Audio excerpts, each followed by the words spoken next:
Pedro Rodriguez লেদেসমা বিশ্ব football যাকে Pedro নামেই চেনে। তার নামের পেছনের গল্পটা কিন্তু বেশ মজার এবং হৃদয় ছুঁয়ে যাওয়া একটি গল্প। অনেকেই হয়তো ভাবেন এই দ্রো নামের পেছনে কোনো গভীর রহস্য বা তাৎপর্য লুকিয়ে আছে, কিন্তু স্বয়ং পেদ্রো সম্প্রতি সেই কৌতূহলের অবসান ঘটিয়েছেন একটি সরল ব্যাখ্যায়। বার্সেলোনার এই তরুণ কিশোর খেলোয়াড় পেদ্রো জানান, বেশিরভাগ মানুষই ভাবে এর পেছনে হয়তো কোনো গভীর অর্থ আছে, কিন্তু সত্যি বলতে এটা খুবই সহজ।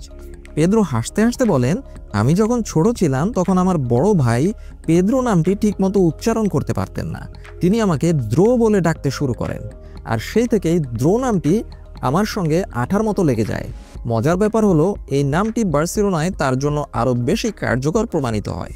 পেদ্রো বলেন, বার্সায় থাকার সময় তো এক পর্যায়ে আমরা 3 জন পেদ্রো ছিলাম, তখন এই নামটি আরও বেশি কাজে দিয়েছে। একই নামের একাধিক খেলোয়াড় থাকলে যেমন বিভ্রান্তি তৈরি হতে পারে, সেখানে দ্রো নামটি পেদ্রোকে একটি স্বতন্ত্র পরিচয় এনে দিয়েছিল। সবাই পেদ্রোকে দ্রো নামেই ডাকা শুরু করে। পেদ্রো আরও যোগ করেন, সত্যি বলতে এখন আমি এই নামটি বেশ পছন্দ করি। এটি কেবল একটি ডাকনাম নয়, বরং তার শৈশবের স্মৃতি, তার বড় ভাইয়ের ভালোবাসা এবং ফুটবলের ময়দানে তার নিজস্ব একটি পরিচয়ের প্রতিচ্ছবি।